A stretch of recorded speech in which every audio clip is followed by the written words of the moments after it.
망어야채 니 듬버차리어래. Итак, сегодня мы продолжаем наши летние учения Марнок. И сегодня седьмой, седьмой день наших учений. И я хочу прежде всего поприветствовать всех членов Санхи, монахов и монахинь, всех своих друзей в Дарме, всех моих тибетских соотечественников, всех, кто смотрит эти учения по интернету. Я вас всех тепло приветствую.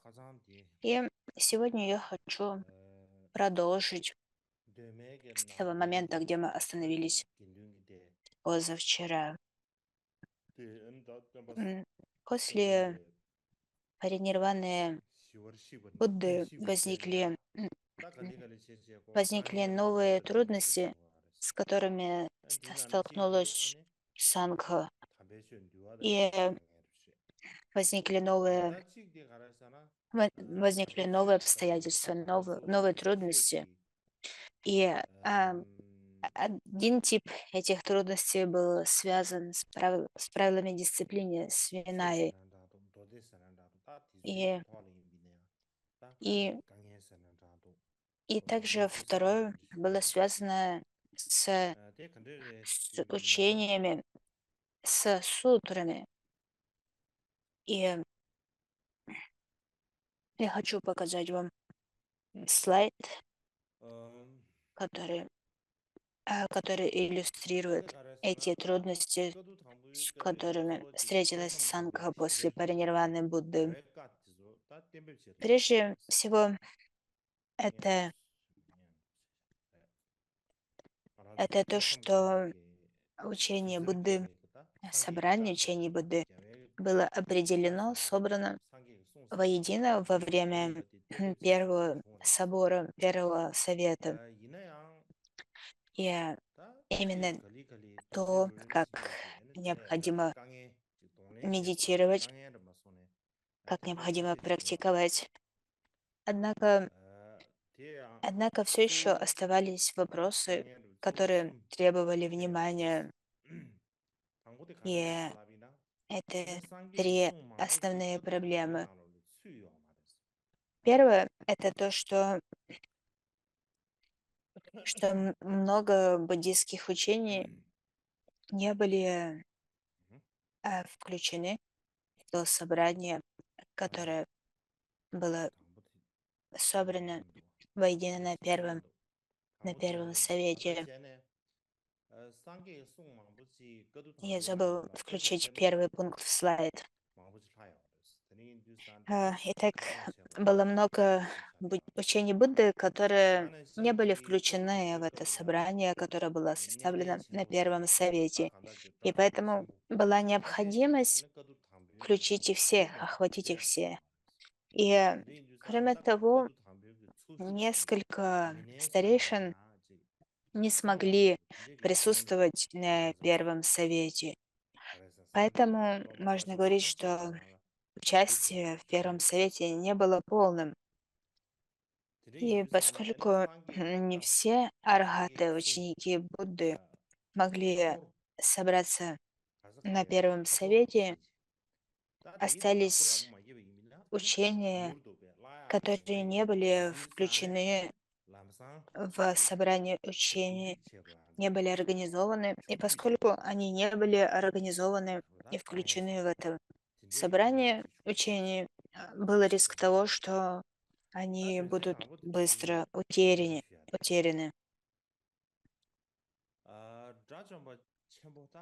Второе — это то, что вы видите на слайде, что несколько великих архатов, которые глубоко познали учение Будды, к примеру, архат Шарипутра, они были очень учеными, и их восхвалял даже сам Будда. И, и когда Будда поворачивает колесо Дharмы, мы называем это поворотом колеса учения, Когда обычные существа даруют учение, мы не называем это поворотом колеса. Однако, когда такие старейшины, как, например, Шарипутра, учил Дharma, это также именовалось поворотом колеса учения, что свидетельствовало о очень высоком уровне, на котором он учил. И, и именно поэтому его учения также назывались поворотом колеса учения, как и учения, дарованные Буддой. И, и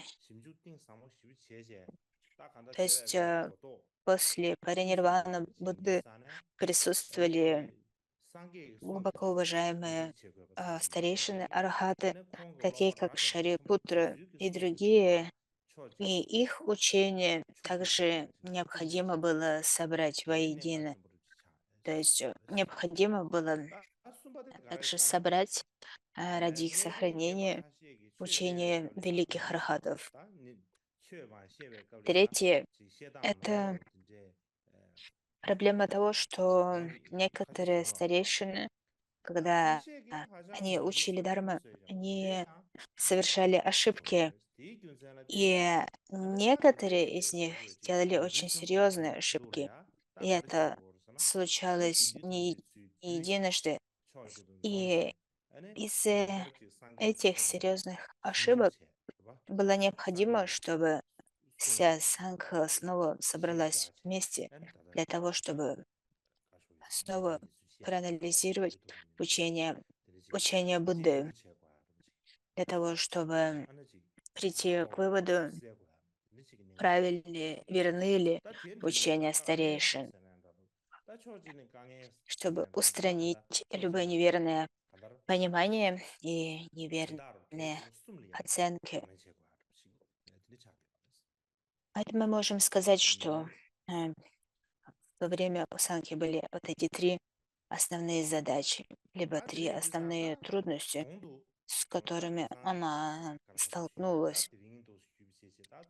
И как я уже об этом довольно много рассказал, и сегодня о чем я хочу говорить, это те исторические обстоятельства, в которых пребывала Сангха после паринирваны Будды.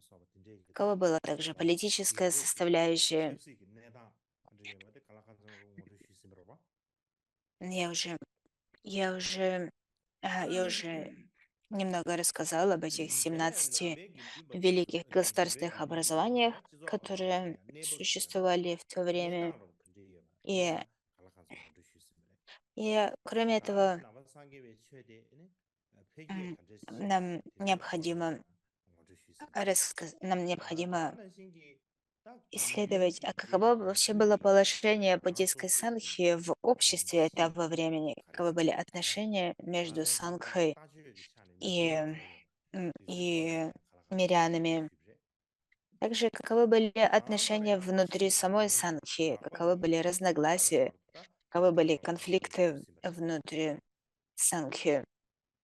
То есть мы начали с более обширных внешних вопросов, и теперь нам следует обратиться к более детальным вопросам, внутренним вопросам. И похоже, что в первые 100 лет после паринирваны Будды Сангха сохраняла единство. То есть она все еще представляла собой единое собрание. Еще не было никаких расколов на составляющие школы. И это свидетельствует о том, что до сих пор не было каких-то значительных разногласий, которые требовали раскола, либо которые бы привели бы к расколу. И поэтому Сангха оставалась единым сообществом, и э, Сангха продолжала передавать учение в единственной линии. Какова была линия передачи учения? От Будды к Махакашьяпе и от Махакашьяпы к Ананде. И, и, и в этом мы видим, что учение от Будды перешло к старейшинам, прежде всего к Махакашьяпе, затем от Кашьяпа к Ананде. И поэтому следующее, что нам следует рассмотреть, это старейшины. Каково было положение старейших учеников Будды, арахатов в то время? Во время жизни Будды Шакьямуни, до того, как он ушел в паринирвану, Каримом, общепринятым главой Сангхи, владыкой всех учений. И во время второй части жизни Будды, когда он уже достиг весьма преклонного возраста, он уже не осуществлял управление Сангхой непосредственно. Он уже не мог осуществлять непосредственное управление Сангхой. И кто же выполнял эту функцию?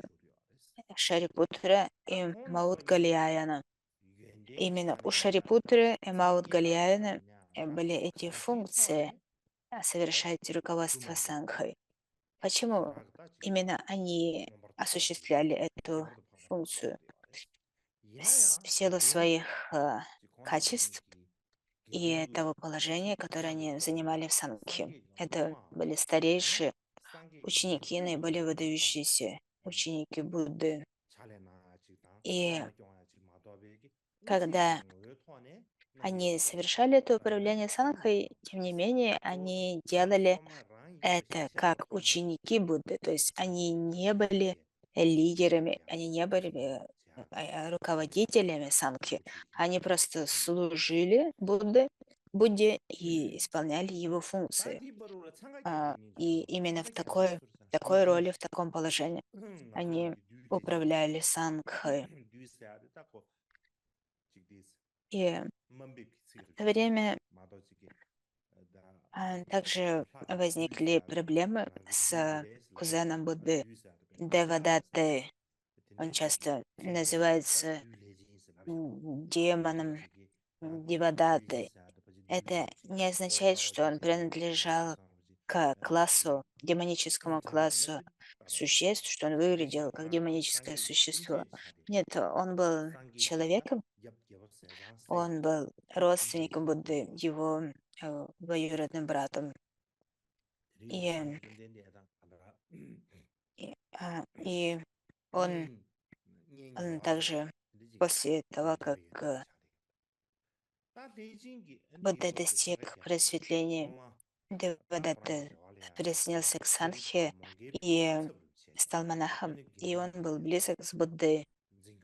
И м, когда Шарипутра и Маут Галияна стали главными э, руководителями Сангхи, Девадатта был очень завидовал им и захотел занять их место. Он захотел получить такой же статус, как Шарипутры Малкарьяна. И Девадатта попросил об этом Будду, и Будда открыто в присутствии многих учеников очень жестко раскритиковал его за это.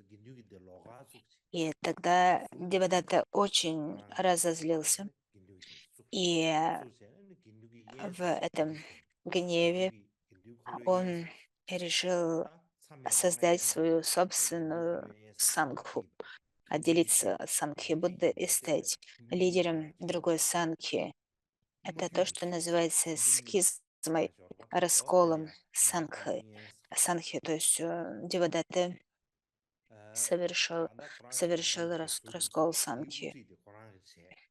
И, то есть он увел монахов из сангхи Будды и провозгласил себя их лидером, их учителем.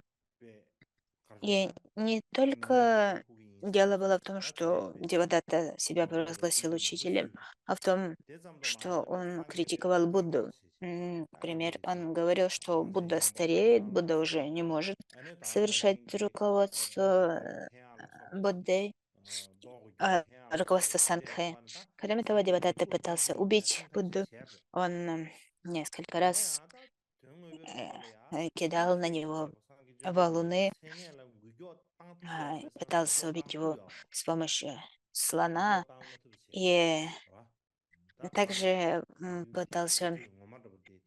пытался сместить Будду с его, с его положения лидера, главы Сангхи.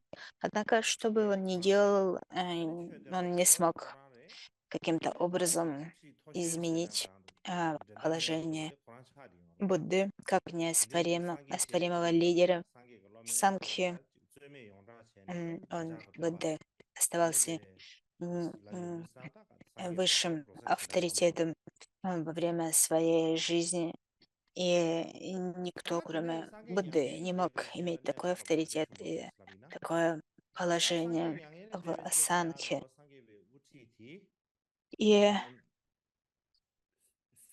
после паринирваны Будды не было избрано нового главы Сангхи. То есть не были проведены какое-то общее собрание, которое бы решило, кто будет наместником Будды, кто будет следующим главой Сангхи. И в, в, в Сангхе существовала традиция избрания, избрания своего главы консенсусом.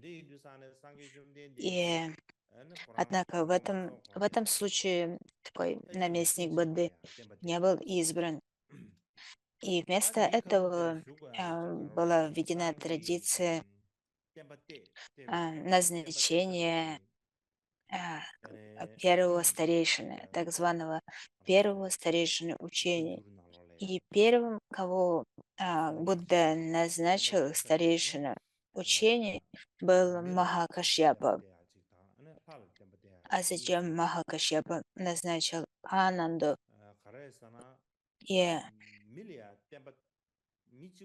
и в учении говорится, что есть два, два способа сохранить учение. Это поручить верить учение человеку, либо верить учение Богу. Проблема в том, что жизнь людей краткосрочна. Поэтому, если верить учению человеку, то человек скоро умрет и таким образом не сможет обеспечить долгосрочную защиту учения. Однако, если верить учению Богу, то боги очень легкомысленны, они не заботятся об учении, и хотя они живут долго, тем не менее, они сами по себе не могут осуществлять функцию защиты учения. Поэтому, чтобы избежать э, этого, Будда, Будда верил учение человеку, Махакашьяпе, а также верил учению богам в лице четырех королей, четырех царей, четырех направлений. И в мире людей первым, кому Будда верил учение, был как раз Махакашьяпа. А затем, перед тем, как Махакашьяпа ушел в паринирвану, передал учение Ананде. То есть он верил в Дharму Ананде. И, и мы говорим, мы используем э, этот термин старейшина учений, либо старейшина учитель. На тибетском у нас есть две версии этих понятий. И когда мы пытаемся понять, а что значит это старейшина учение, то есть несколько мнений по поводу того, что на самом деле скрывается за этим смыслом. В истории Шри-Ланки Махавамсы, а также комментария на Винае под названием Саманта Пасадика. Это комментарий на Виная школы Тхеравада. Я уже упоминал, что Виная, Виная Тхеравады Катака, на ней есть комментарий, и это один из комментариев Саманта Пасадика.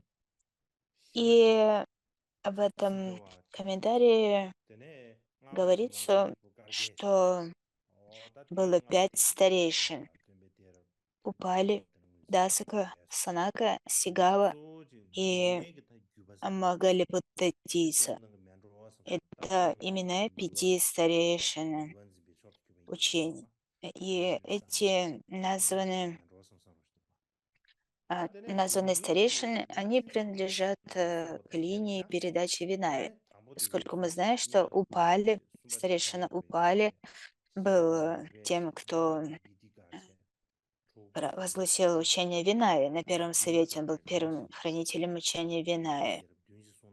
Затем, согласно тибетскому переводу а, комментария по Винае, говорится, что было 7 старейшин. Это Кашьяба, Ананда, Шана, Васин, Упагупты, Дитика и Кришна. В китайском тексте, который принадлежит к северной традиции, под названием «Жизни старейшин». Он был переведен Кивкарой во время правления северной династии Вэй. В этом тексте говорится, что было 21 старейшина, начиная от Махакашьяпы до Бикшу Симхи.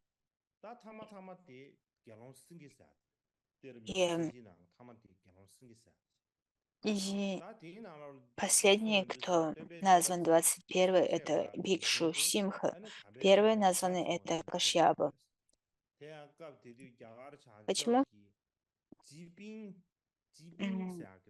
Почему прервалась линия старейшин на Бикшу Симхи, на 21-м старейшине? В этом тексте жизни старейшин говорится, что во время жизни Бикшу Симхи э, царь по имени Михиракула обрел большое влияние, и он был противником буддийских учений. И именно благодаря его разрушительным усилиям он убил Бикшу Симху, и из-за этого эта линия передачи учений от старейшины к старейшине была прервана. Однако современные ученые сомневаются в истинности того, в том, о чем говорится в этом тексте. Дело в том, что похоже, что на протяжении первых 100 лет после паринирваны Будды Сангха была объединенной, была единой. И тогда старейшины были лидерами учений в целом. И, и поэтому не было, не было раскола на школы. Однако после того, как произошел раскол на школы, тогда было бы сложно поддерживать традицию одного старейшины, который был бы уважаем всеми школами. Если бы можно было сохранить роль такого одного учителя, тогда, возможно, бы и не было этого раскола на, на школы. И в этом тексте жизни старейшин, который переведен на китайский язык, в этом списке старейшин также содержится Ашвагоша и Нагарджуна. И это при том, что и это вызывает много вопросов. Почему? Потому что как Ашвагоша, так и Нагарджуна — это мастера Махаяны, и поэтому их было бы неправильно включить их в линию старейшин, держателей учений всех линий, всех школ. И кроме того, в этом китайском переводе говорится об одном старейшине, которого на тибетском переводе зовут Нимагунгпо. Мы не знаем, каково было его санскритское имя. Однако известно, что этот старейшина был тем, кто распространил дхарму на северо-западе Индии. И именно он принес традицию Сарвастивады в северо-западную Индию. И поэтому нельзя считать его этим глав- главным старейшинным держателем учения. В истории, в истории Дharma Таранатхи говорится, что Гумпу считали главным старейшиной держателем учения в северо-западной Индии. То есть лишь в том регионе. И он был старейшином, но имел лишь локальное влияние. Именно не могу бы распространял учение в северо-западной Индии. И говорится, что он был преемником Шаравасы, и после смерти Шаравасы Нимагумбу также распространил учение в Центральной Индии. И также он был тем, кто принес учение в Кашмир. Также Таранатха говорит, что он был тем, кто был предсказан Буддой. И если бы он м, был предсказан Буддой, тогда он должен был бы быть держателем всех учений. И однако мы знаем, что Ананды передал учение Шанавасану. У нас нет упоминаний о таком персонаже, как Нимагумба. Похоже, что он был старейшиной лишь в северо-западной Индии, а также в Кашмире. Он обладал большим влиянием. И это свидетельствует о том, что если какой-то учитель обладал большим влиянием и уважением в определенном регионе, то этот учитель также его начинали зачислять в перечень старейшин, держателей учения. Есть еще одни исторические хроники под названием «Синие аналы», составленные Голоцавой Шонупелом. И в этом трактате говорится, и перечисляется 7 старейшин до Дидики. И точно так же как в комментарии на Виная школы Тхеравада. И затем говорится, что после Дидики было 19 старейшин, начиная от Вибанги до Бикшу Симхи. И непонятно, тоже ли это перечень, который содержится в жизни старейшин в китайском переводе. И также в Тенгюре есть два комментария на Ламка-аватара сутру. А, Однако в них нет никаких упоминаний об этом, и поэтому не совсем понятно, что имеется в виду под этой линией передачи старейшин в синих аналах. И сейчас нам следует обратиться к вопросу, а что вообще означает старейшина? Как- Каково было влияние старейшины, какова была власть старейшины в Санхе? Согласно Таранатхе, его истории Дharma в Индии Чоджун, а, говорится, что старейшина — это кто обладал ответственностью по сохранению Дharмы, а также тот, кто должен был распространять учение. То есть он должен был сохранять и распространять учение. Эти две основные функции. И когда мы говорим Дharma, мы имеем в виду все учения, всю совокупность учения. И главная задача старейшины в том, чтобы сохранить учение и передать его следующим поколениям.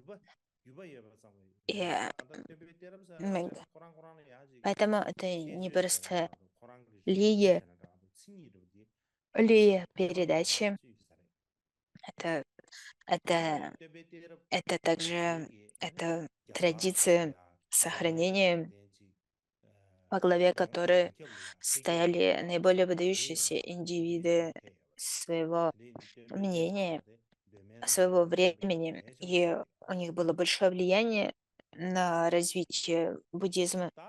И похоже, что именно они играли ключевую роль в сохранении и распространении учений а, раннего буддизма. И сейчас я хочу рассказать о первых двух старейшинах. Как я уже упоминал, первыми двумя старейшинами были Махакашьяпа и Ананда. Я уже немного рассказывал о них во время прошлых учений. И сегодня я хочу рассказать об их паринирванах, а также о том, что произошло после их паринирванах, то есть о паринирване Махакашьяпы, а также паринирване Ананды. М. И я, почему нам важно обсудить паринирваны Махакашьяпы и Ананды? Если, а, если мы поймем, каковы были обстоятельства паринирваны Махакашьяпы и Ананды, это поможет нам также понять а, обстоятельства санхи, отношения к ним в санхи, то положение дел, которое сохранялось в санхе. То есть, по сути, каков был статус Махакашьяпы и Ананды в санхе. И, и, и когда мы говорим о паре нирваны, то необходимо понимать, что этот процесс ухода, перехода великих существ считается очень важным. Об этом писал подробно, это подробно изучал И писал об этом японский ученый по имени Такайоши Намикава. Согласно Такайоши Намикаве, когда уважаемый учитель уходил в нирвану, то это отличалось от простой смерти обычного человека. Когда великий Архат уходил в паринирвану, это было очень значительным событием. Оно, оно сопровождалось многими знаками, и опираясь на эти знаки, которые, которыми сопровождалась такая нирвана, мы можем говорить о роли этого арахата, его месте и статусе санкхи. И, мы говорим о двух типах нирваны. Нирвана с остатком и нирвана без остатка. Во время того, когда существо достигает архатства, состояния архата, это так называемая нирвана с остатком, то есть нирвана с остатком пяти скандх, поскольку у них до сих пор сохраняется тело, физическое тело, все остальные пять скандх. И когда архат умирает, тогда это называется нирваной без остатка, поскольку уже нету этого остаточного элемента пяти скандх. И, и поэтому важно обсуждать паринирвану, паринирвану Будды, а также паринирвану великих существ. К примеру, мы детально изучаем, как Будда ушел в паринирвану, что произошло после паринирваны. К примеру, как он оставил реликвии, как были разделены эти реликвии, о том, как эти реликвии почитались и так далее. Исследование всех этих аспектов дают нам э, информацию о том, насколько Будду уважали в обществе, каково было его влияние в обществе. Точно так же, если мы рассмотрим таких, как Махакашьяпа, Ананда и другие, то тогда мы поймем, каков был статус этих учеников, какую роль они играли как в Сангхе, так и в обществе, сообществе мирян. И, и, и мы начнем с истории Махакашьяпы. И мы взглянем на обстоятельства этой паринирваны, об отношении людей к этому событию. Это то, о чем мы будем говорить в следующем. И, наверное, сегодня у нас будет только время для того, чтобы обсудить паринирвану Махакашьяпы. У нас не останется времени для того, чтобы обсудить паринирвану Ананда. Перед тем, как мы начнем говорить об этом, давайте сделаем 30-минутный перерыв. Итак, сейчас перерыв 30 минут. 大家想的呀，嗯嗯 Итак, итак, продолжим.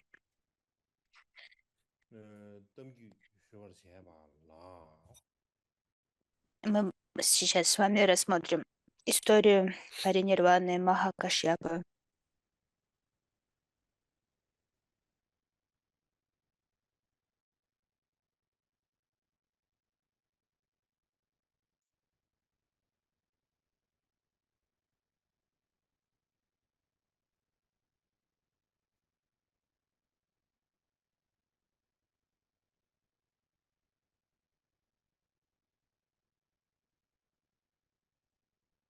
다들 전세를 직 숨, 전세, 사회상 전세 숨지. 안돼 죽동도 지네.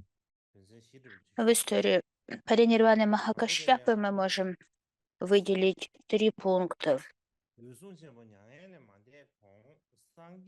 Первое — это перед,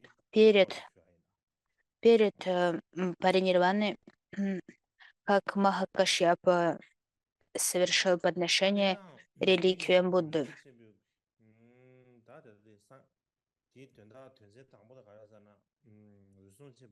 Первое, первое в этой первом части говорится о том, что перед тем, как Махакашьяпа ушел в паринирвану, он отправился в главные места паломничества для того, чтобы совершить подношение реликвиям Будды. Об этом говорится в тексте под названием «Пункты дисциплины», которое было переведено на тибетский Лацавой Ещеде, и на китайский этот текст был переведен мастером Парамартой. В этом тексте говорится, что Махакашьяпа пришел к благородному Ананде и сказал, почтенный Ананда, знай, что Будда верил мне э, учение Дхармы, и после этого он ушел в нирвану. И сейчас я также ухожу в нирвану, поэтому ты должен защищать учение. То есть я вверяю эти учения тебе. После того, как я уйду в паринирвану в Раджгире, Раджагриха, стала столица Магадхи. В этом городе будет родиться ребенок, сын торговца. И когда и он будет замотан в ткань, и его замотает в ткань, и поэтому его, его назовут Шанавасин. Он еще не родился, но он родится, то есть это предсказание.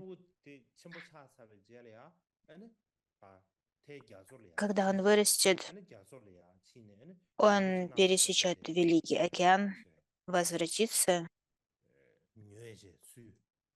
и после того, как он вернется, он проведет великую пятилетнюю церемонию празднования учений Будды. То есть такая большая церемонию ритуала, когда делается подношение всей санхи. Этот человек Шанавасин, он совершит эти подношения на протяжении 5 лет. После этого он примет монашество. И именно ему ты должен будешь передать учение перед тем, как самому уйти в паринирвану.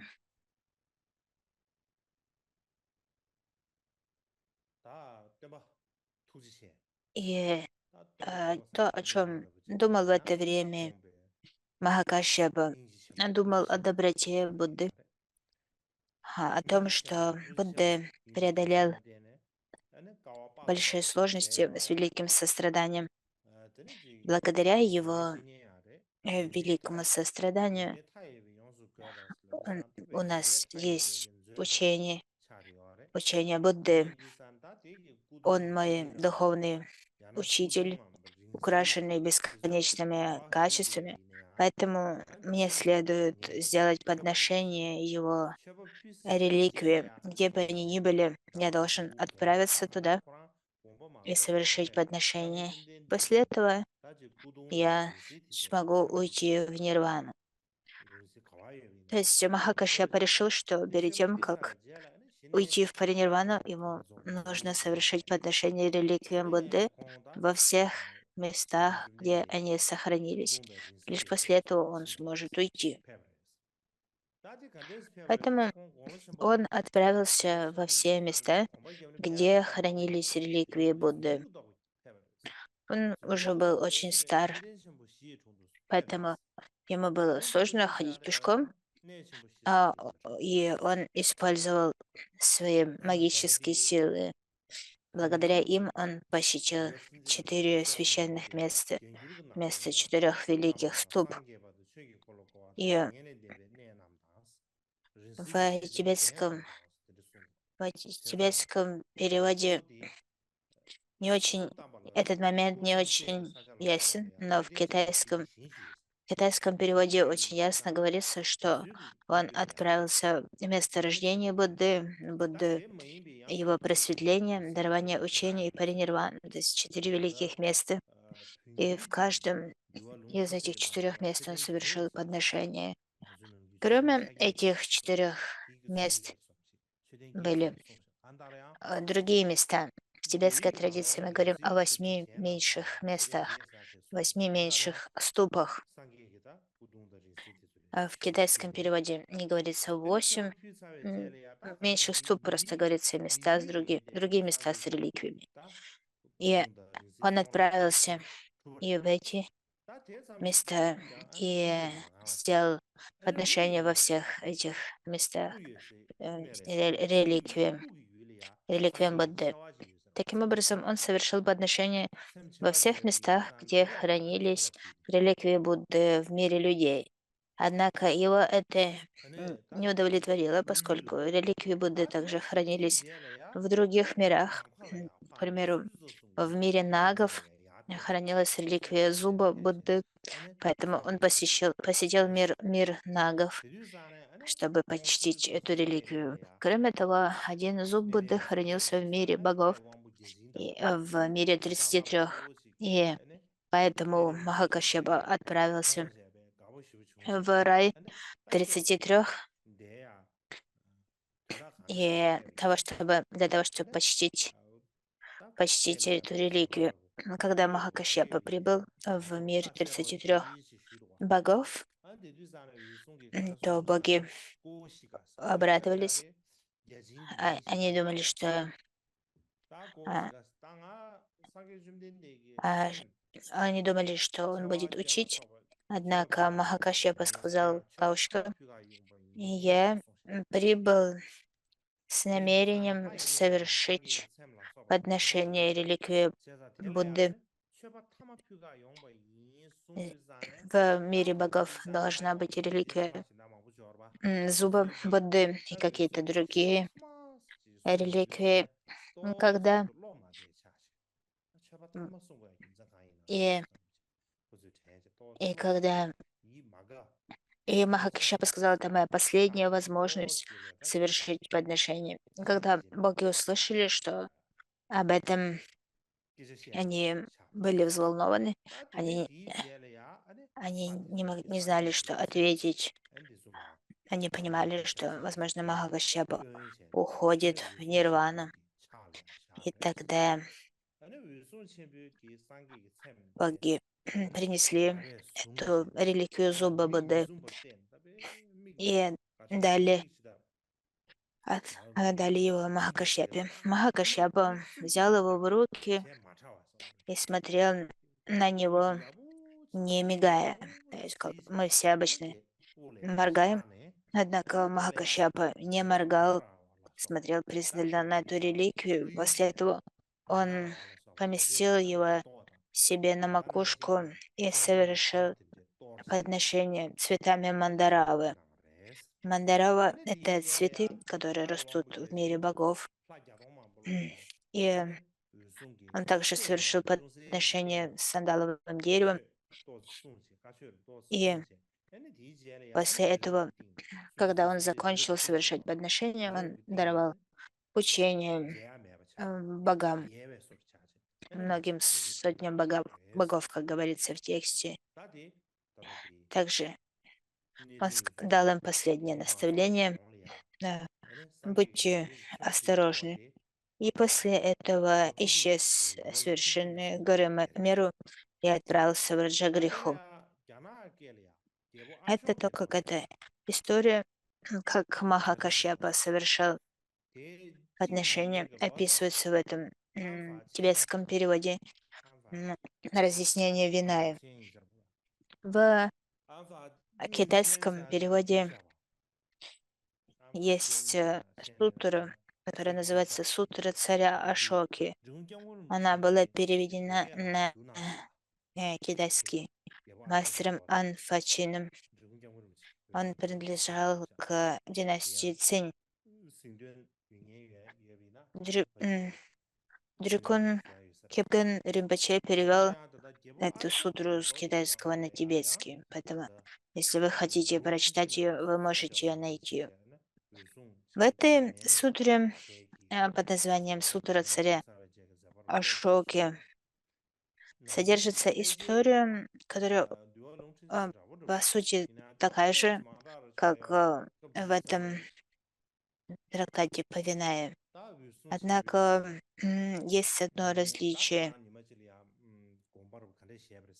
что Кашьяпа имел такое намерение,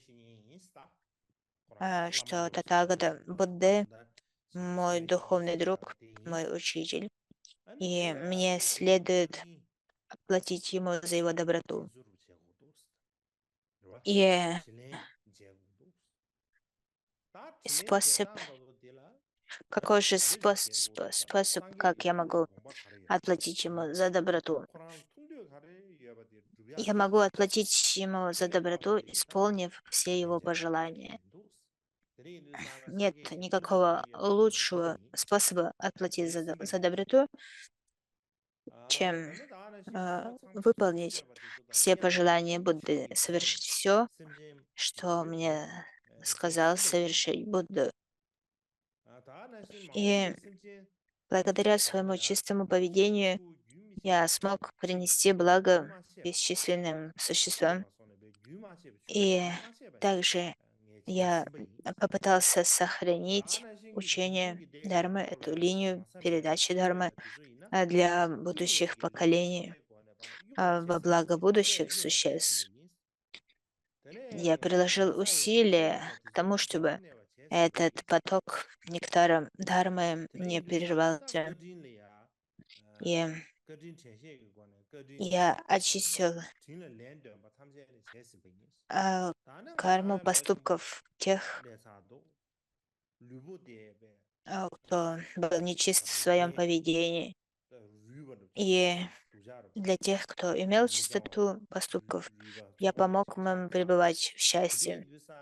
Таким образом, я сделал все, что мог для того, чтобы отплатить Будде за доброту. И сейчас я уже стар, мое тело старое и ветхое, и оно уже не может поддерживать мои деяния, и поэтому пришло время для меня уйти в нирвану. То есть это то, как описывается намерение Кашьяпы. И, и после этого идут эти слова его обращения к Ананде о том, что Будда верил Дарму мне, я веряю Дарму тебе, и с этим я могу уйти в нирвану. Отныне ты должен защищать учение Дармы. А Ананда сказал Кашьяпа. И на это Ананда ответил: я сделаю так, как ты хочешь, так, как ты велишь. И последующее описание такое же, как и в тексте Виная.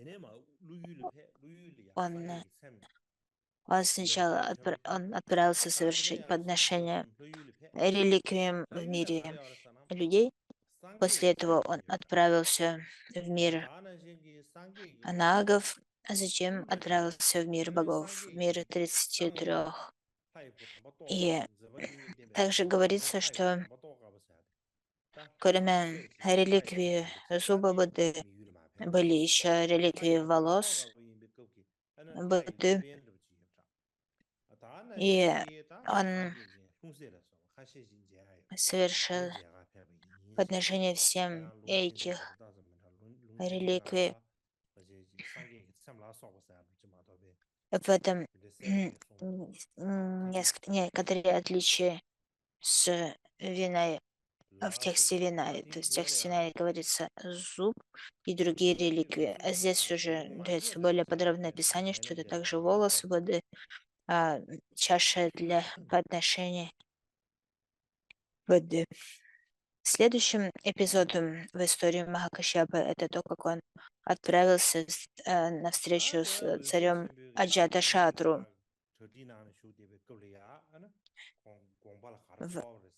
Когда Махакашьяпа собирался отправиться в Нирвану, и перед тем, как я сделаю это, мне следует встретиться с царем Аджата Шатру.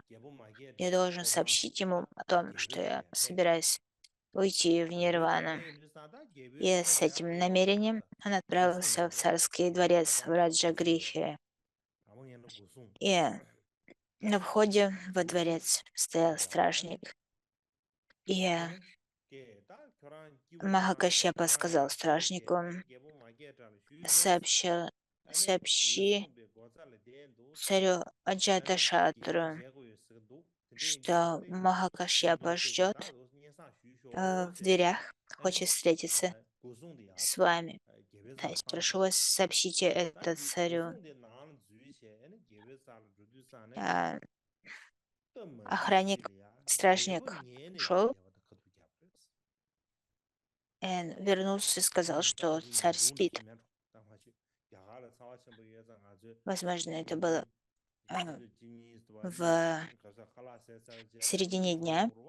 В Индии, в Индии очень жарко, поэтому обычно люди после обеда спят. И стражник сказал, что царь спит. А, а, Он сказал Махакашьяпе: почтенный, почтенный царь спит. Махакашьяпа сказал: ты должен его разбудить. Но стражник ответил, что я не могу его разбудить. Он очень... Его царя очень легко разозлить, разгневать. Если я разбужу его, то он накажет меня. Поэтому прошу тебя, не заставляй меня будить его. И тогда Махакашьяпе ничего не оставалось, как сказать, когда царь проснется, скажи ему, что Махакашьяпа пришел увидеть вас, и что он, Махакашьяпа, уходит в паринирвану. Сообщи это царю, передай это послание царю. И на этом Махакашьяпа ушел. Он ушел из Раджагрихи, и он отправился на юг, к горе Кукутапада. Гора Кукутапада находится на юг от Раджагрихи.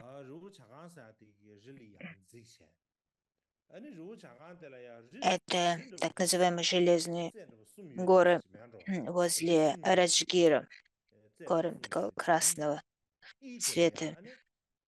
И в этих горах есть 3 вершины. И, и Махакашьяпа подумал: мне следует покрыть свое тело одежды, которые даровал мне Будда. Это такие, это ткани, которые выбросили другие люди, и именно из этих остатков, выброшенных остатков, было сшиты монашеские одежды. А, И именно эти одежды Будда подарил Махакашьяпе. И он сказал, что именно эти, именно в эти одежды я должен, этими одеждами я должен покрыть свои тело, и также я должен благословить свое тело, чтобы оно не разлагалось до того момента, как не появится Будда Майтрея. Когда придет Будда Майтрея, он покажет мое тело своим ученикам. Когда они увидят мое тело, Майтрея также тогда, когда ученики Майтрея увидят мое тело, они зародят отречение от мира. С таким намерением, с таким намерением Махакашьяпа решил оставить свое тело до пришествия Будды Майтреи. И место, в котором он оставил свое тело, это внутри горы, а, который имел эти три вершины. И когда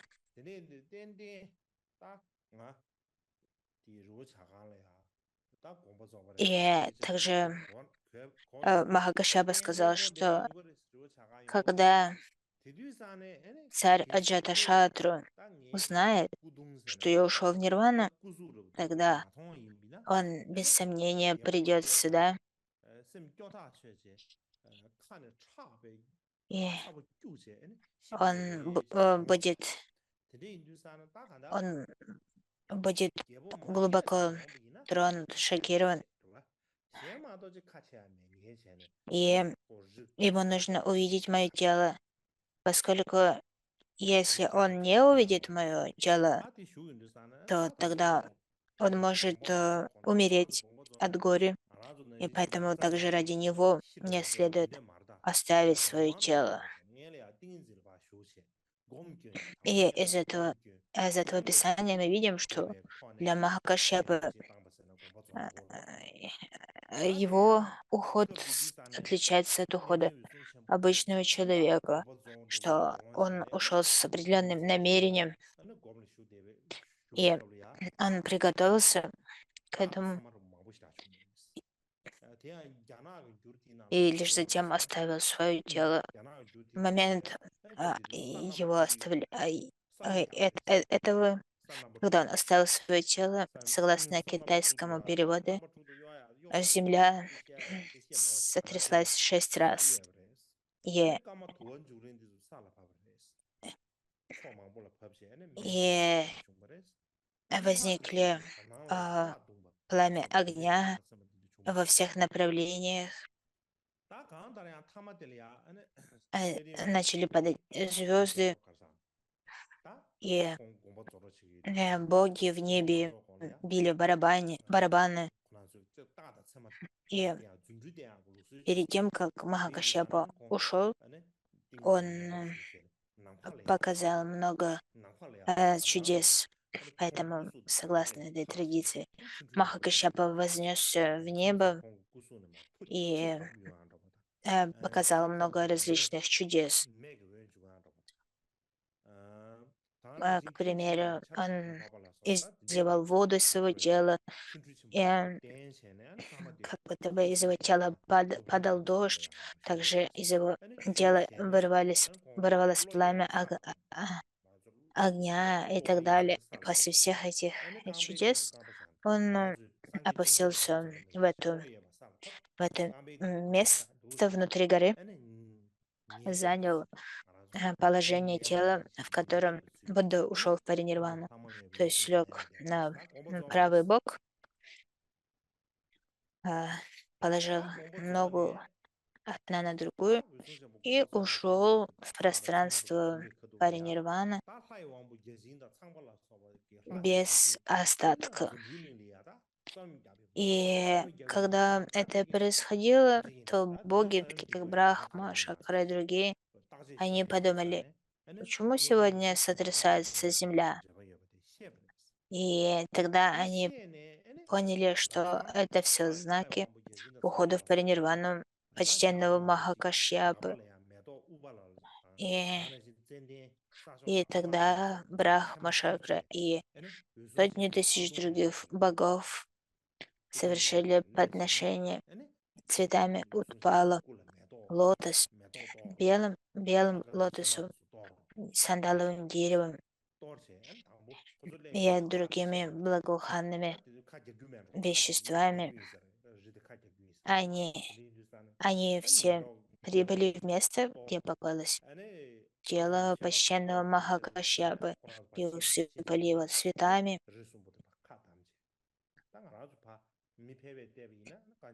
и разными благоуханными духами. И, и в то время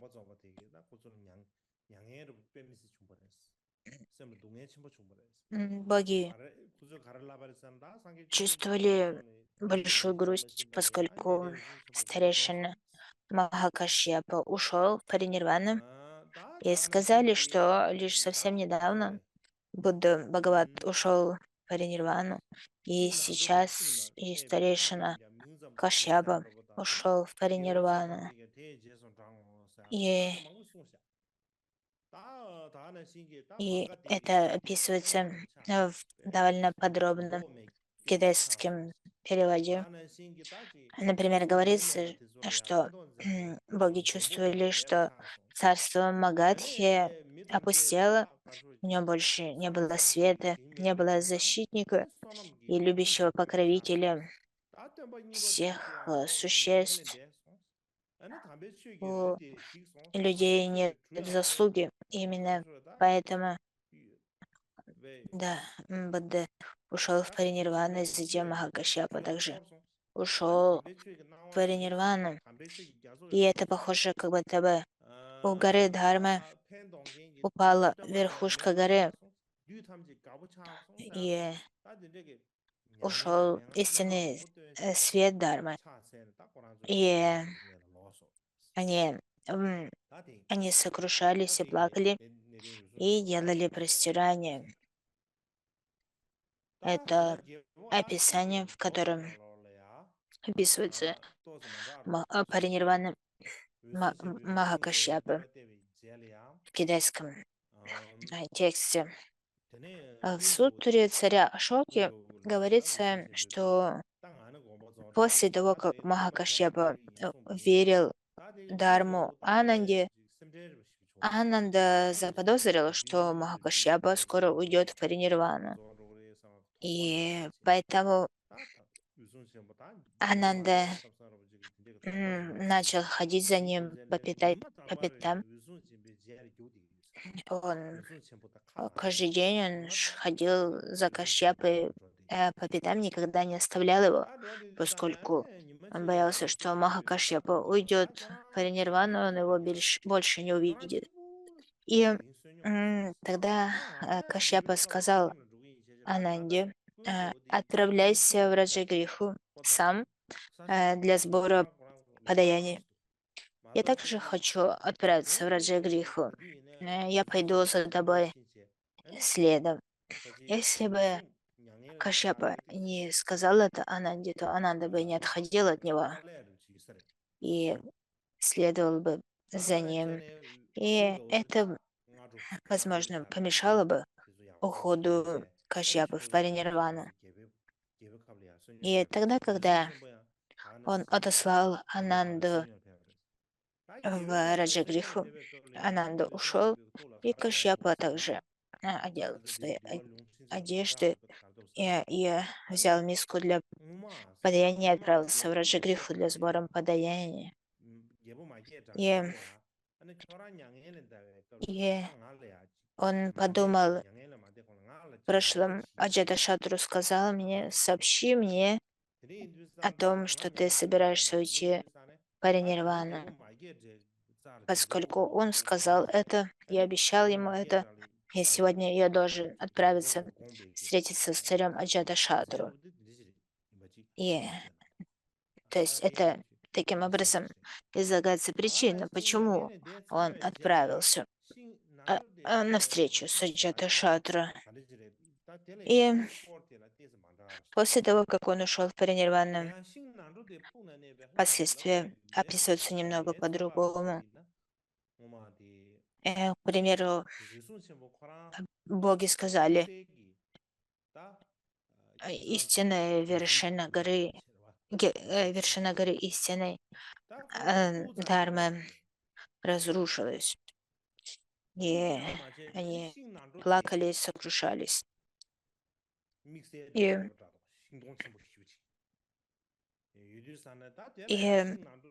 также в этом рассказе есть связь с историей рождения Махакашьяпы. Когда перед тем, как Кашьяпа родился, у его родителей долго не было детей, и они делали подношение Богу, который жил в дереве, то есть этому Богу в дереве банян, то есть в фикусе, бодхи. И они делали подношение этому Богу, и в результате родился Кашьяпа. И поэтому перед паринирваной Кашьяпа также посетил это дерево с этим богом. И третья, третья часть — это что произошло после паринирваны Махакашьяпы, как Ананда и царь Аджаташатру пришли почтить его останки. Говорится, что после того, как Аджаташатру проснулся и узнал о паринирване Махакашьяпы, то он отправился встретиться с Анандой, и они отправились к этому месту, где покоилось тело Кашьяпы. Более подробно в этом тексте Винай говорится, что Аджаташатру спал, и он увидел плохой сон, что его линия передачи, царская линия передачи по матери, она разрушена, она прервалась. То есть это было такое плохое знамение во сне. И в китайском переводе также говорится, что он видел страшный сон. Он увидел, что одна из колонн дворца разрушилась. То есть такой страшный сон, плохое знамение, которое он увидел во сне. И когда он проснулся, то охранник сообщил ему о том, что почтенный старейшина Махакашьяпа ушел в нирвану. Когда царь услышал это, он потерял сознание, и его помощники привели его в чувство, и как только он очнулся, он сразу же отправился в бамбуковую рощу, в которой в то время пребывал почтенный Ананда. Это бамбуковая роща, это место пребывания монашеской санхи. И когда царь увидел Ананду, он простерся у его стоп и заплакал. Он сказал: «Сегодня я узнал, что Махакашьяпа ушел в паринирвану».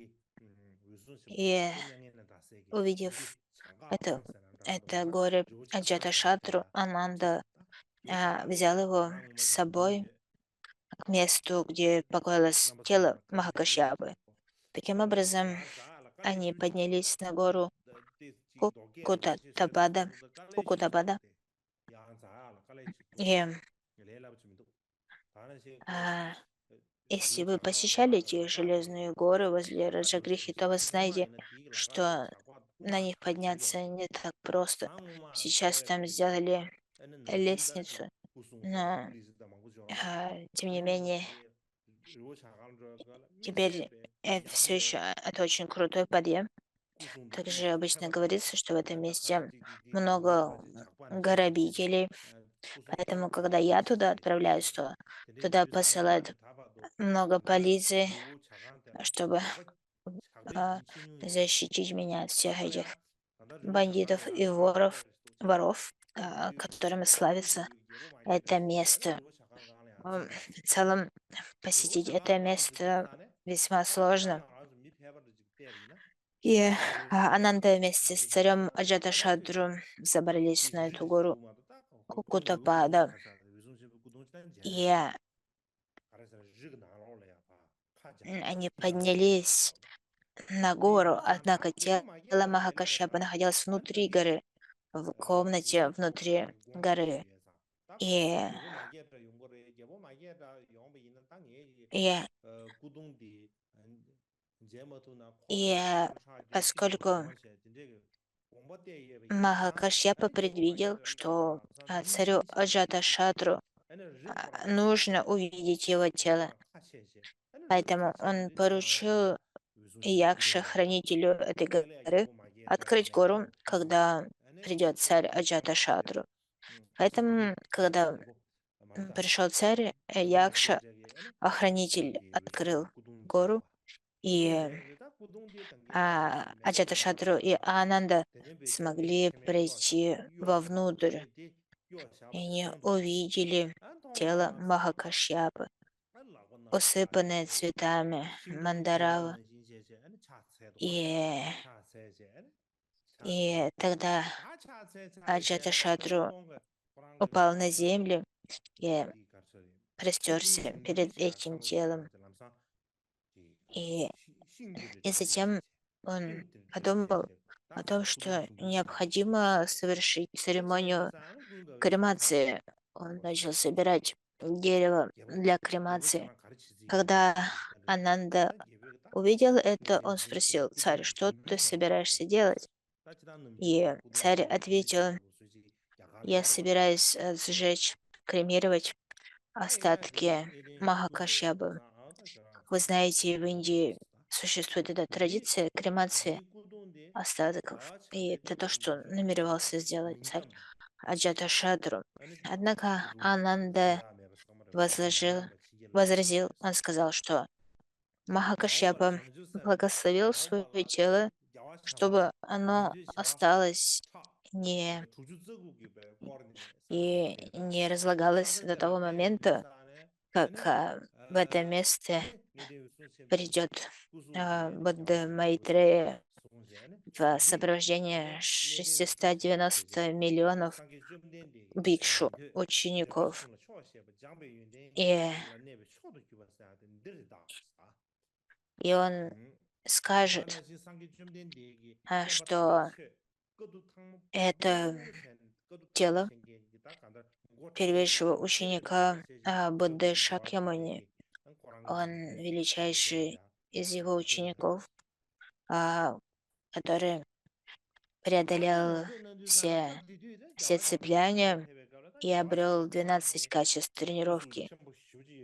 И тот, кто сохранил истинную дхарму. И, и также и, также говорится, что и также он скажет: посмотрите на его теле, одежды монашеское одеяние, дарованное ему Буддой Шакьямуни. это внешняя одежда Будды Шакьямуни. И когда люди увидят это, они скажут: «О, это великий человек». И это великий человек. И мы можем, и мы можем интерпретировать это также тем, что тело Махакашьяпы отличалось от тела обычного человека, что оно было больше, чем обычный человек. И все будут очень удивлены увидеть это. И в результате увиденного эти 690 миллионов бикшу пообещают практиковать качество тренировки и в результате достигнут состояния арахата. Это причина, по которой Махакашьяпа благословил свое тело, чтобы оно сохранилось до прихода Будды Майтреи. Поскольку он благословил свое тело, его невозможно было сжечь. Ананда сказал, что мы не можем сжечь его по этой причине. Однако мы можем воздвигнуть ступу на этом месте, поверх этого места. И тогда они вышли, и как только они вышли, гора снова закрылась и спрятала внутри тела Махакашьяпы. И тогда царь воздвиг ступу на вершине горы и совершил подношение. Мы воздвигли новую ступу на этом месте. И царь Аджаташатру коснулся стоп старейшины Ананды и сказал: «Старейшина, когда Будда ушел в паринирвану, я не видел этого. Когда старейшина Махакашьяпа ушел в паринирвану, я не видел этого. Поэтому прошу тебя, когда ты будешь уходить в паринирвану, позволь мне видеть это». И Ананда согласился. Он сказал: «Хорошо, я сделаю так, что ты будешь при этом присутствовать». Это история, которая содержится в этом тексте Виная. И в тексте истории царя Ашоки такая же, она не отличается, поэтому нам нет нужды повторять. И четвертое, о чем нам следует сейчас говорить, это завершение истории.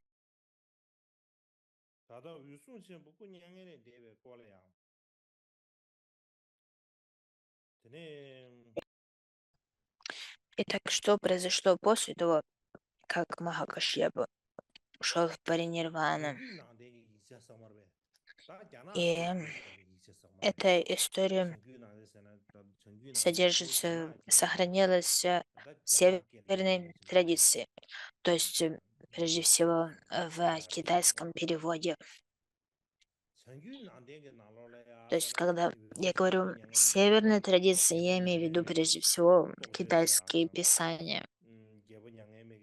И в этой традиции сохранился перевод истории паринирваны Махакашьяпы, сутра под названием «История жизни царя Ашоки», сутра, в которой описываются деяния Будды, а также положение Виная по традиции Мула Сарвастивада и прочее. И в палийской традиции похоже, что нету таких детальных описаний паринирваны Махакашьяпы. И у нас может возникнуть вопрос по этому поводу, почему это так? Есть один японский ученый по имени Такайоши Намикава. И похоже, что в то время описание Паринирваны Махакашьяпы не считалась такой важной, как история паринирваны Ананды. Именно поэтому она не упоминается в других трактатах и комментариях. Это гипотеза, которую выдвинул японский ученый Такайоши Намикава. И эти, то, что я описала, историю паринирваны Махакашьяпы, прежде всего, это описание опирается на эти тексты под названием Виная Мула Сарвастивады, а также «Жизнь царя Ашоки». Есть и другие воспоминания об этом. К примеру, в сутре, рассказывающей о деянии Будды, а также в великом комментарии на 100 000 строф, на великий комментарий на Прагня Парамиту в 100 000 строках. Это текст, который не сохранился в тибетской традиции.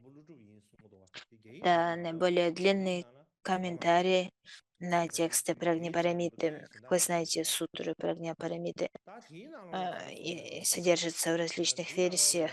Самая длинная — это сутра Прагнипарамиты в 100 000 строках. И это комментарий на этот самый обширный текст сутры Прагнипарамиты.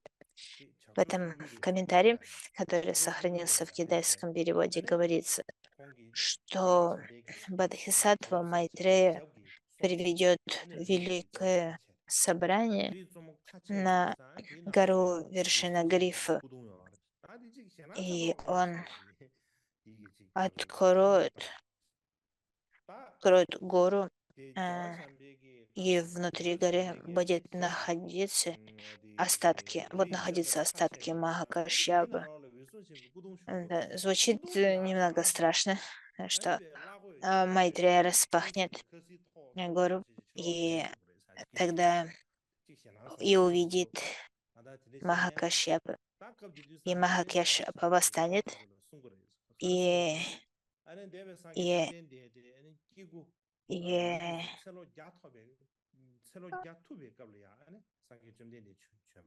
и восстанет в одеждах со своим языком для подаяния. И Майтрея продемонстрирует это тело своим последователям и скажем, что предыдущий Будда Шакьямуни появился во время, когда люди могли жить 100 лет. Это было время, когда жили его великие ученики. И Махакашьяпа — это один из величайших его учеников, который преодолел желание и развил все качества тренировки, обрел 6 видов ясновидения и обладал состраданием к существам и стремился принести благо, благодаря магическим качествам. И затем Майтрея скажет своим ученикам, что по сравнению со временем Будда Шакьямуни, время, в котором живете вы, это чудесное время, когда нету конфликтов, время, когда люди живут очень долго, поэтому у вас есть все возможности для того, чтобы а, обрести плод в этой жизни. И причина, по которой об этом говорится в комментарии на сутру Прагня Парамиту в 100 000 строф, поскольку Майтрея будет учить сутрам Прагня Парамите. То есть Это свидетельство того, что Прагня Парамити учили Будды прошлого, учит Будда настоящего, Будда Шакьямуни, и также Будда будущего, Будда Майтрея будет учить ей. И в связи с этим также рассказывается эта история, как Майтрея придет на гору вершина грифов, место, где Будда Шакьямуни даровал учение Прагня Парамиты.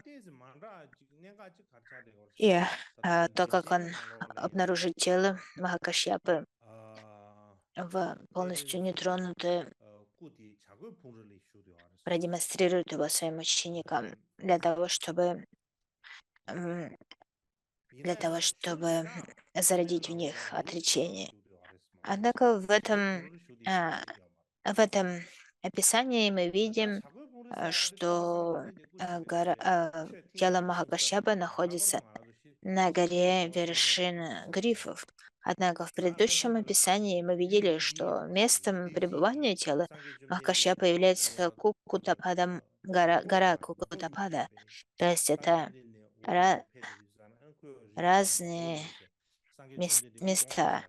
На горе вершина Грифов Будда учил много раз. Это также место, где Девадатта почти что убил его, сбросив с вершины большой камень.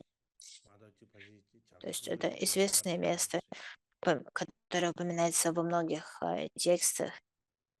И оно отличается от горы Кокутабада. И поэтому, по моему мнению, нам следует все-таки считать гору Кокутапада местом, где покоится тело Махакашьяба. И подводя итог, Будда Шакьямуни передал, верил учение Махакашьяпе, и перед тем, как уйти в паринирвану, Махакашьяпа благословил свое тело, чтобы оно сохранилось до прихода Будды Майтреи. И тогда он погрузился в самадхи и ушел в паринирвану.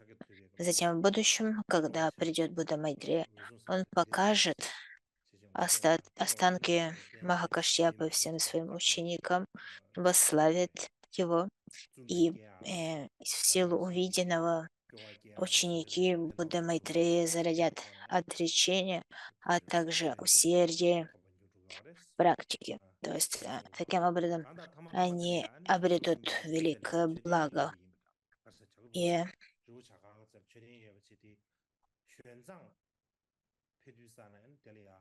и также содержится воспоминание о том, что на этом месте, на горе, была воздвигнута ступа. Когда мастер Сюань Цянь посетил это место, то он видел эту ступу. И благодаря этим описаниям я смог определить место Паринирвана Махакашьяпы как гуру Кукутапада. И мы воздвигли на этом месте новые ступы. И это все, что касается учения сегодня. А что касается следующих учений, нам необходимо внести изменения в расписание. В пятницу у нас должны быть учения, однако в пятницу я не могу проводить учения, поскольку я буду занят. Сегодня, сегодня 7 августа, 8 августа у нас, выходной, и тогда в пятницу не будет учения. И тогда следующее учение мы проведем в субботу, 10 августа вместо пятницы 9. Еще я хотел бы вам сказать, что 19 августа это особый день. Согласно тибетскому календарю, общему календарю, это 6-й месяц. И, и мы обсуждали, следует ли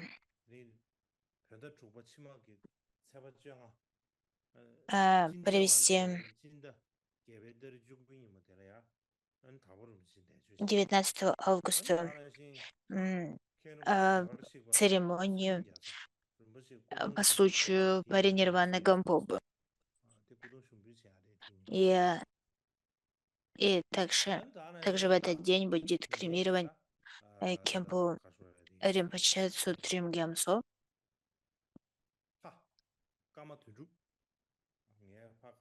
И также мой отец Карма Тундруб недавно умер, и по этой и его кремация будет наш 16 августа. Он будет кремирован в Тибете. То есть в этот день много всего будет происходить, и поэтому